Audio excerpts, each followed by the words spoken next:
Since 2023, 3 out of the 5 goalkeepers that have represented the Spanish national team have come from Athletic Bilbao's academy. In this video, we will be discussing what makes the goalkeepers that graduate from Bilbao's academy the best, and why I think that Athletic Bilbao is the best academy in the world for producing top-quality goalkeepers. We will be focusing on the established players of Kepa, Unai Simón and Álex Remiro, as well as the upcoming Julen Agirrezabala. There is something interesting I have noticed in the crossing positioning. All the keepers tend to position themselves at the front post. They also like to take an aggressive stance. Most of the time, their body is square to the ball. This happens more frequently when the ball is on the edge of the box. When the ball is further away, they remain planted at the front post, but now their body is turned 45 degrees. This is very different compared to other goalkeepers. Most goalkeepers will position themselves in the middle of the goal. Only when the ball is inside of the box, then they might take a position closer to the front post. The reason for the front post positioning could be because they want to be able to block the ball that may travel across the goal. By standing at the front post, it also means that the ball is more likely to be floated in towards the back post, rather than a direct ball across goal. The direct ball is much more dangerous than a floated one. This is because the goalkeeper must now decide whether he wants to intercept or not. Is there a striker to tap it in, where he should parry towards, to name a few. On the other hand, when the ball is floated in, it gives the goalkeeper time to reposition himself. The goalkeeper knows from scanning where the striker is at, and can reposition to that spot. He also knows that he has to make a reaction save, and can mentally prepare for that goalkeeping action. By starting at the front post, it also eliminates one thought that the goalkeeper must decide. This is whether he should come and claim for the cross or not. The goalkeeper already cannot intercept a floated ball here. So, his first movement is not to decide to come or not, but to immediately reposition. Hence, it makes his decision-making easier. However, I highly recommend not copying this style of play.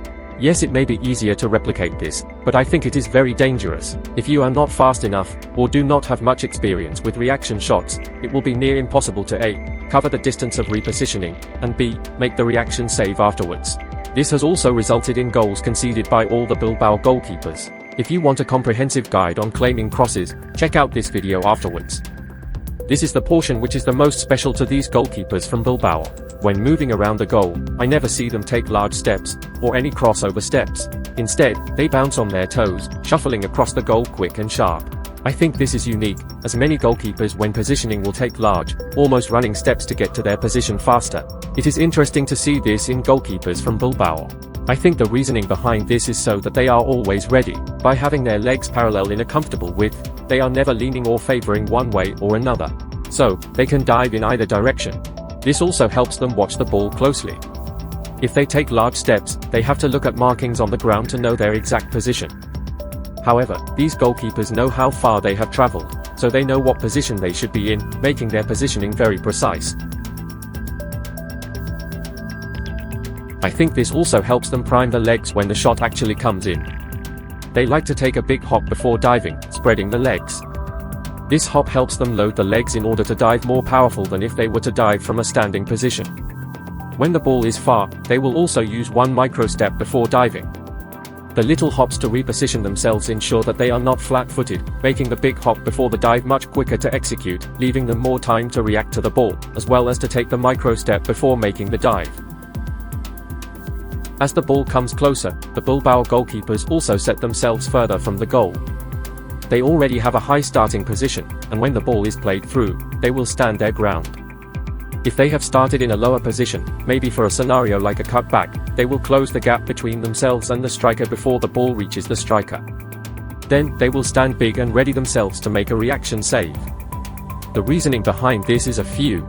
Firstly, when they rush forward, it will intimidate the striker.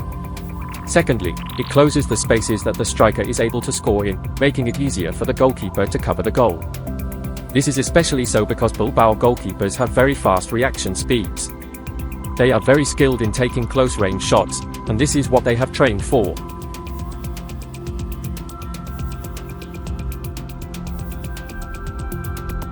This ability from close range also helps them make one-on-one saves. Although I found that their spreading abilities are not the best, by standing firm on the ground, they pressure the striker to shoot earlier and from further away, making it easier for them to make the save. Their position also allows them to intercept through balls and make smother saves during one-on-one situations. Do you think that Bilbao goalkeepers are particularly special? Are there any other clubs that also produce many goalkeepers? Let me know down in the comments. Thanks for watching. If you enjoyed this video, check out another one here.